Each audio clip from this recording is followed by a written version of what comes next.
Hey everybody, it's Gil here with the Sailing Vessel Dream Chaser, and in last week's episode we went ahead and showed you a little bit of our history, kind of the last 15 years and about a 30-minute recap. If you didn't see that video, I'd certainly encourage you to do so. I will put a link for it right up here, and it kind of talks about how we found our love of sailing, how we got into sailing, who influenced us, and even shows some of the trips we've taken and some of our adventures over the last 15 years as Deb and I have decided to and became liveaboards over that period of time. For those of you that are regular viewers, you know we put an offer in on a house about 2 months ago, 2.5 months ago, and we were looking for something that would be a really good place to keep the boat behind it, and we were really struggling finding one. So we put an offer in on a place that actually would not have been able to have the boat behind it. It wasn't deep enough, but we felt that the price was right, and it was a really cool place, and we liked it, but we just found too many issues with it, and we ended up backing out of it because of what we found during the home inspection. In this week's episode, we're going to show you a little bit about this place right here behind us. I mentioned this in a video a few weeks ago that we found a place, we really liked it, but I wasn't going to talk about it because I didn't want to jinx it and didn't know if it would come to fruition, just like the last one ended up not coming to fruition. Well, it has. We ended up finding a place. It's got great water. The boat can sit right here at the backyard. I'm standing on the dock in the canal right now. It's deep enough for the boat. Almost all the times during the year, there's probably about 30 days where at low tide we might actually be sitting on the bottom. So 30 days out of 365 I figured wasn't too bad, but we're really excited about it. So in this week's video, we're going to show you what this house looks like, give you a little bit of a tour, show you what we found during the home inspection, and a couple other neat little things that we'll just share with you around this particular area, nice little Punta Gorda farmers market, and kind of what we like about the area. Yep, this is the place behind us, and today we're here doing a home inspection. So we sounded it all out on Sunday with the boat. As we mentioned, we had sounded out the water, and you can see here, this is a view of the dock and the location behind the house, and it says that near high tide. The water has plenty of depth right here. And then the next morning I came by, I'm standing on the neighbor's dock and looking over at the actual house we're looking at. You can see it's at low tide, and there is a pretty significant difference, but we do believe at low tide we will still be good most days of the year with the water. And today we have a home inspector coming. We also have somebody coming to look at what they call a pool cage, or basically a screened-in lanai to go over the pool, because this house doesn't have it. So let me kind of take you inside here and we'll show you what it looks like.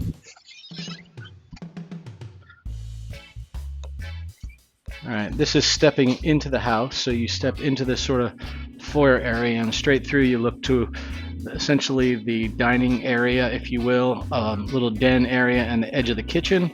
And as we rotate to the right, we see sort of the living area, if you will, the forward living area. Forgive the curtains, we pulled those out to look at the windows. From here, if we look to the left, we have actually a small laundry room. So washer and dryer in here, and then that's out the door to the garage. A little cluttered right now.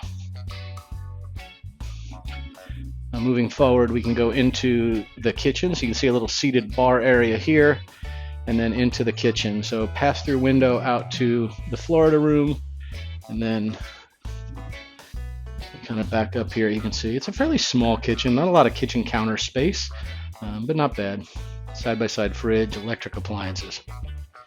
Now, proceeding through here, we get into what was probably initially the dining room area. So if we kind of look at this then forward, you can see again on the edge of the kitchen here is a little seated bar area, and into that forward living area, if you will. From the front corner of the living room, kind of looking back toward the front door, and then over here into this kitchen area and seated bar, and then whatever this room is, we'll call it a dining area or something. So the nice thing is these sliding doors actually slide all the way out of the way. So you can push these to here, and then you go further, and you essentially open the house up completely. And the same thing occurs in the master bedroom, and then over in this room it does the exact same. So it's nice to be able to open this directly up to the outside. And then this outdoor Florida room, which is solid roof, ceiling fans, the whole bit, and then a screened area on the outside.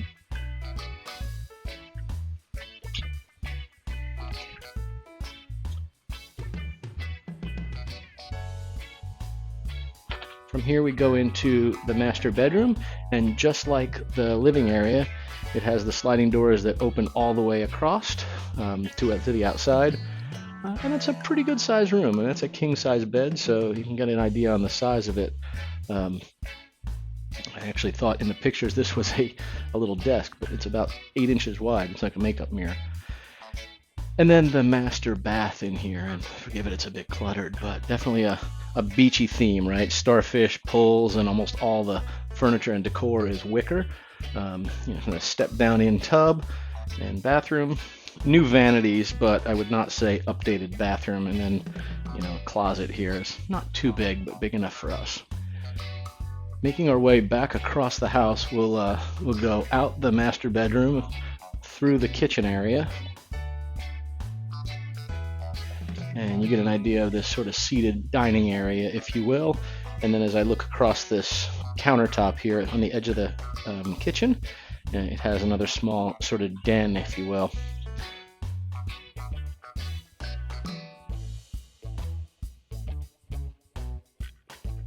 And you can see this is that Florida room I mentioned before, and it's completely screened in. From here we go into the other side of the house where the other bedrooms are, so a split floor plan. On one side here we have a pantry, and on the other side over here is a linen closet.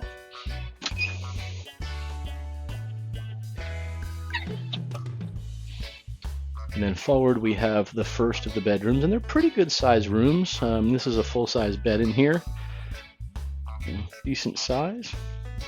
So one of the things that's kind of nice is there's sliding closet doors. They don't, it's okay, it's not great, but what's interesting is they have nice lighting in them. So shelf on the top, it's only that deep. I'm touching the back, so arm depth enough for clothes, but I think more than enough for the kids in the room that they would have, and that'll be fine.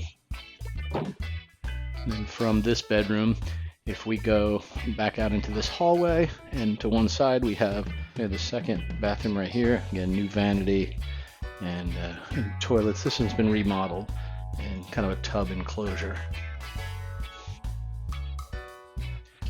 Come out of the bathroom and then kind of go back down this hallway to the secondary bedroom, and you can see they're using it as an office bedroom today. This is actually a queen sofa sleeper, believe it or not. I've never seen a wicker sofa sleeper, but it's pretty darn nice. Then we have the closet doors here. McKinley's going to open them up, and we got a nice light in there as well, which is pretty handy to have. And then as we come out, we go back into the primary part of the house again. So, pretty nice. All right, so stepping outside, so we're in the Florida room here, and as I mentioned before, there's that outdoor sort of countertop that goes into the kitchen. There's the sliding door into that wicker area where Deb was sitting at the table, and then you can see the sliding doors for both the master bedroom as well as the living room, and you can kind of see that little opening right there and that opening down there. That's where the glass slides all the way out of the way, so it's completely open and exposed. But this is a pretty good size. This is about 35 feet by about 12 or so. So nice little setup. Yeah, this is all screened in, and I think we're going to leave it screened in even if we do end up putting a pool enclosure out over the pool, because I like the idea of separating this and sort of keeping an area where the girls are protected from it. So there we go. Let me kind of step outside here.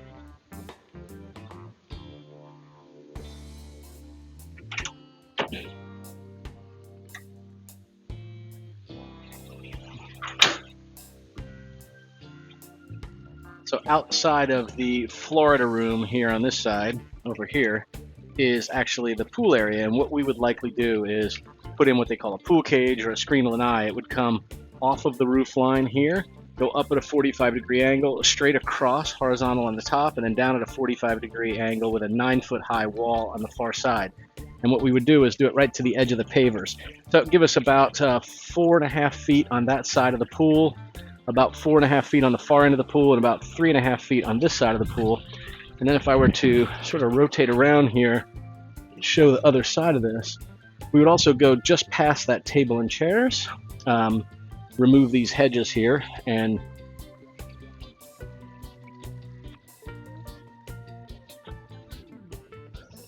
we would run this right to the edge of these pavers and then go up to the house. So this whole thing would be one giant screening area. You could sit at the table and whatnot. The nice thing is the door would keep it separate from the pool area to keep the kids sort of safe from that. It'd be a nice way to do it. All right, and then the nice thing is, kind of waterfront dock here. We would have a door right here on the backside of the lanai that would come out to this particular dock area as well. Let me kind of step down onto the dock, and you can get a view of the waterway here. This is into the canal, so that goes, in toward the end of it. And then if we were to rotate all the way around looking at the property, you can see wrought iron fence on the side, and then obviously the house right here. We would put that lanai, as I mentioned. It would go, I mean, when you start thinking about the size of that, it's a pretty good size. It's almost 55 feet or so across. It would go between the grill and the table, and then all the way to the far corner of the house. Next door we have a big old house going in, and then the view we have out, and you can see right there at the end is the Peace River and Charlotte Harbor, or what's the Gasparilla Sound. See, it's pretty out there. So looking at the property here from the edge, and the nice thing is they have these big poles out here, so definitely set up for a large boat, which is great. They had a 44-foot Bertram there. You kind of see across the property line here.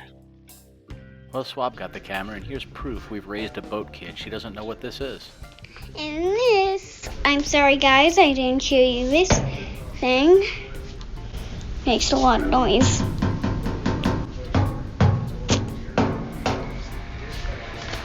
Anytime you do a home inspection, you expect you're going to find a few things, and quite frankly, we weren't completely surprised that we found a few items.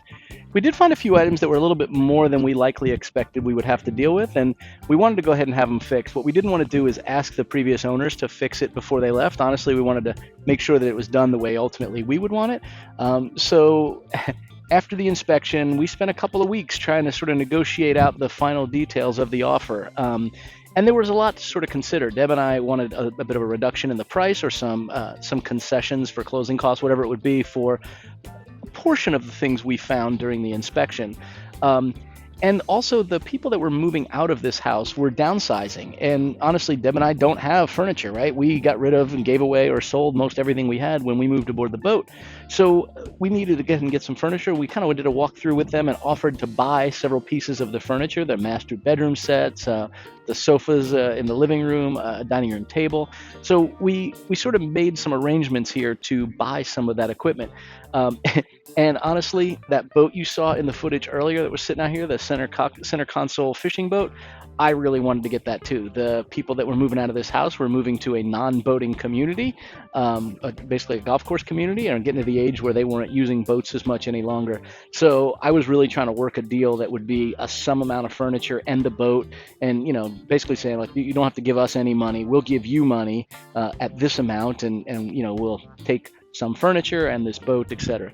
Well, we ended up not being able to work out a deal on the boat, which was okay. We'll talk a little bit about that in next week's episode. But we did get some of the furniture, and it's helped out Deb and I quite a bit, because we were able to move in and immediately sort of start, being comfortable right away. But we decided to head on into Punta Gorda, and they have a weekly farmers market. So we're going to go check it out and see if we can get some fresh veg. Well, we got good stuff at the farmers market. Some haddock and fresh scallops and asparagus and apples and a bunch more stuff I can't remember. But unfortunately, still got to go to the grocery store for the staples. Well, we're back from the farmer's market. It's a few hours later. We had a really good time. We grabbed all kinds of stuff. This is a really cool farmer's market. A lot of times when you go to these things, there's like one person selling produce, and everybody else is like craft fairs, like artisan breads and CBD oil and, hummus, etc. This one was really pretty good selection. So there were 3 big stands that were selling sort of produce. They had people selling fresh eggs, fresh honey. There were a couple of bread places, like artisan bread places. We found a place that did all kinds of fresh and frozen fish. So Deb got haddock, so tonight we're going to actually have some fish tacos out on the grill. But yeah, it was really a cool place. So there were a couple of artisan sort of shops as well, but definitely a good produce selection. And at the farmer's market, we ended up getting bananas and apples. We bought thin asparagus, broccoli, a cucumber, and a couple other things that I'm drawing a blank on right now. But we got a pretty good selection of produce as well. There was also a cool place there. They had chocolates, wine, craft beer and homemade cheeses. So they had a little booth there at the market, and they were about 3 blocks over in downtown Punta Gorda. So we went over there, and they were doing a tasting. So Deb and I got some mead. It was actually really delicious, actually. I was surprised, because when I think of mead, I think of, I don't know, something like, the Knights of the Round Table and the Vikings would drink. But it was actually really good. A little bit fruity, a little bit sweet. And yes, we got a bottle of that, a couple of bottles of birch beer, which is kind of like, I don't know, the grown-up, better tasting cousin of root beer. So it was definitely a good time. So when we got back, Deb started making some black beans for our fish taco dinner a little bit later. She did them in the Instapot. While Deb was doing that, I took McKinley, we went over, and I got a haircut. I needed it bad. I'm getting ready to go out of town for business this week and wanted to make sure that I looked a little bit more presentable than what I've been throwing underneath that do-rag every day. And after that, we came back and we did a little bit of swimming, and that was good until there seems to be something about that pool. You get in the water, and the rain and thunder and lightning start. So let me kind of show you. We're sitting out here relaxing outside the camper little patio, and we got a great little setup out here. So Deb's chilling out like it's pajama day, but we put up a little tent. It's a weird view from right here, but I'll see if I can back up and get a better view of it. But kind of a decent little vantage point out here. So got the towels and her little life jacket hanging right there. And then as I sort of pan across, you can see this is just a little canvas window set that hooks up to the edge of the canopy. And right across to the little outdoor kitchen. Yeah, that's a better view of it. You can see Deb's on a little glider with the end tables there, and each of those panels is a little window that you can lift up when it's not raining, but it helps keep the sun off and stuff. It's great. You can actually fully enclose that room. In the wintertime, we would do it and heat it, actually. Your sides come down. It's totally closed in. It's awesome, isn't it? It is. We spent a lot of time in here last winter. It was really nice in the wintertime. If you have an RV, I highly recommend it. It's called the Carefree Room, I think. I think it was Carefree Room. Carefree Room. We'll put a link down below. It's really nice. It kept probably 3 months out of the winter. We were actually able to leave the awning out because we have supports that go in it, but it helps stabilize it a little bit more. And like Gil said, we had a tabletop heater out here. We prop up the TV and we eat, and just gave us an extra living area. Yummy fish tacos with haddock. Is it good? Mm-hmm. And quite frankly, life just sort of went on for a couple weeks. We were waiting back and forth as the realtors were having discussions about what we ultimately wanted to do. We were kind of coming to some disagreements and making some agreements. It just got a little wonky there for a couple weeks, and it was tough. Deb and I were sort of on pins and needles a little bit, but we just tried to enjoy ourselves and continued to think about we're not in a hurry. If this does fall through, no big deal. We're super excited. You are? Why are you excited? What are we getting? A house, Yeah? a new house, And what's it have? a pool. What are you about to do, baby? We are about to sign on a house. Pretty exciting, isn't it? It is. That it is. And nice view right behind us. That's the Caloosahatchee River. We're in Fort Myers at the title company. Not too hard to look at while you're signing your closing paper. Well, we just showed you footage at the closing, and normally the closing is the time when you actually take the keys to your new place. Unfortunately, we ran into some weird things with the deal here. The selling owners had asked us if there's any way we could close a little bit early because they were closing on their house on the same day that ours was contracted to close.